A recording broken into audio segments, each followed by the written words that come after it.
Mesdames, Mesdemoiselles, Messieurs, bonsoir. Merci de me recevoir chez vous. C'est l'heure de votre journal sur KMT, LCL, FM+, et OM5 TV sur les réseaux Free, Orange, Numéricable et Bouygues en France. Voici quelques-uns des sujets que nous vous proposons ce soir. Nous nous rendrons sur la savane Fort-de-France, au Cénacle plus précisément, pour entendre parler du ballet. Au début, cela semblait un pari fou, mais son succès lui a donné du sens. Le Trempage Show de Trinité a été cette année encore un vrai succès. Kerlis, à la confluence de l'autoroute, de la Rocade, de l'avenue Maurice Bishop et aux portes de Dillon, est en train de se transformer à grande vitesse pour devenir sans doute un des grands quartiers d'affaires de Fort-de-France. Certains rêvent d'en sortir, mais d'autres, ils sont nombreux, rêvent de l'acquérir. C'est le cas de ces personnes à qui il a été octroyé récemment la citoyenneté française. C'était à la préfecture. La section Martinique du Mouvement international pour la réparation, le MIR, vient de donner un exemple presque caricatural de ce que nous appelons couramment le nèg contre nèg. Tel sera le thème de notre savoir et réfléchir. Que pensez-vous de la finale de l'Euro? C'est la question que nous vous avons posée dans votre rubrique Sondage. 6e sur la liste de Fort-de-France de Nous Peuple-là aux dernières élections, Luc Laurencine a pris la décision de démissionner de ce qu'il appelle la coordination. Il précise, citons-le, « Cette décision n'entache en rien l'affection et le respect que j'ai pour le camarade Marcelin Nadeau et les valeurs qu'il défend. Je souhaite bonne route à NPL. » Luc Laurencine était le coordinateur de la cellule communication de Nous Peuple-là. Il a fait part de sa démission à l'ensemble de la presse. Puis l'écrivain martiniquais Raphaël Confiant a remis la semaine dernière sa démission de son poste de doyen de la faculté de lettres et de sciences humaines à la présidente de l'UA, Corinne Mancé-Caster. Et il devrait s'exprimer dans les prochains jours sur la raison de son départ.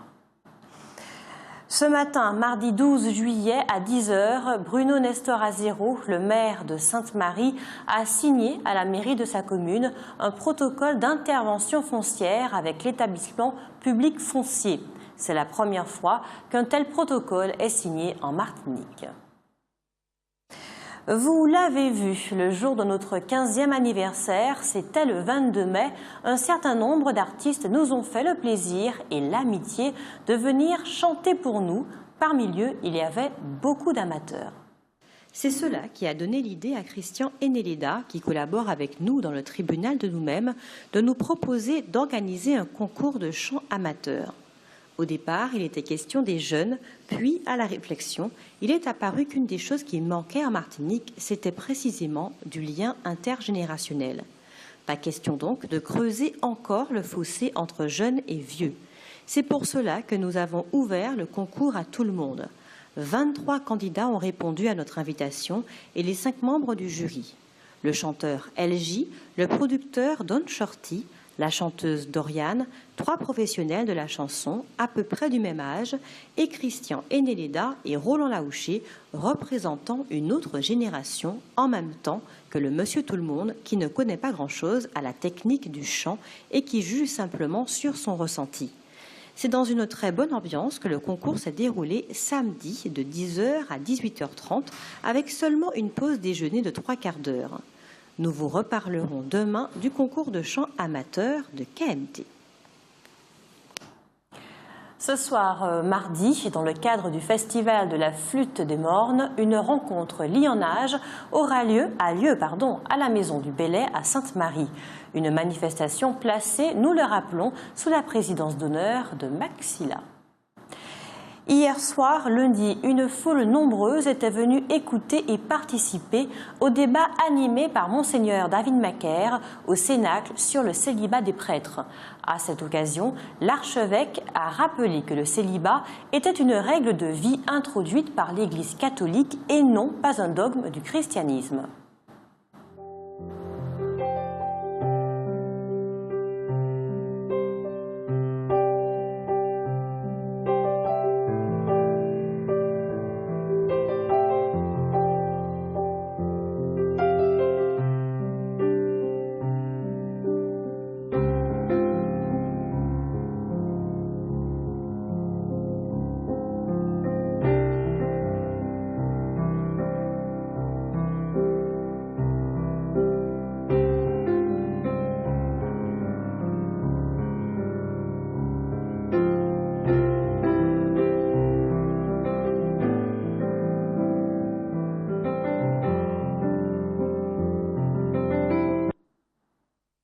Vous pouvez revoir quelques extraits de ce débat demain, mercredi, à 12h15, dans le magazine qui est consacré au 45e Festival culturel de Fort-de-France sur KMT, bien évidemment.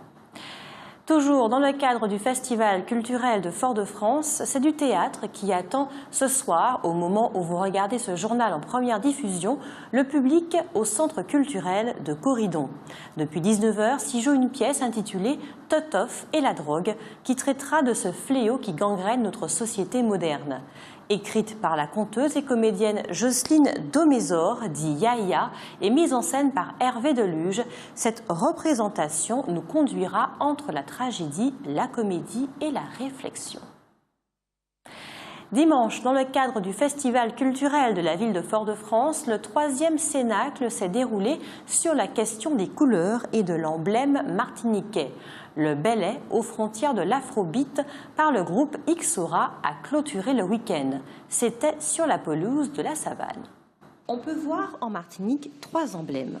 Le drapeau français, bleu, blanc, rouge, le drapeau aux 4 serpents, qui date de l'époque coloniale, et le drapeau rouge, vert, noir, apparu dans les années 60. Mais quel est le sens historique, culturel et politique de ces emblèmes et de leurs couleurs ? C'est cette question qui a été le centre de l'exposé débat animé par Georges Dru, militant culturel et éducateur en histoire-géographie. Une centaine de personnes ont assisté à cette conférence dimanche au Cénacle au kiosque Guédon. Le maire de Fort-de-France, Didier Laguerre, l'a mentionné dans son introduction. Il ne s'agissait pas de revenir sur les questions de statut de la Martinique, mais de s'interroger et de réfléchir librement à la nécessité d'un drapeau martiniquais et des couleurs qui le composent. Pour le maire de Fort-de-France, c'est un sujet important, une réflexion qui pourrait bien s'inscrire dans le temps. La soirée s'est terminée avec la prestation « Le bellet aux frontières de l'afrobeat » du groupe musical Ixora sur la pelouse de la Savane de Fort-de-France. Créé en 2012 par le tambouiller Nico Gernet, ce groupe d'artistes venus d'horizons musicaux divers a proposé aux festivaliers des déclinaisons de sonorités bellet. Quelques images.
On quitte le festival, le 45e Festival culturel de Fort-de-France, pour parler des résultats du bac.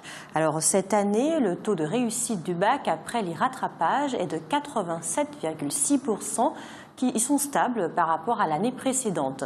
Nous sommes légèrement en dessous de la moyenne nationale qui est de 88,5%. Bac en poche ou non, tous les lycéens sont désormais en vacances. La 6e édition de la fête du poisson va se dérouler au Carbet les 14 et 15 juillet de 7h à 21h. Un rendez-vous à ne pas manquer. Toute l'actualité des régions d'outre-mer et des ultramarins de l'Hexagone sur outremernews.fr.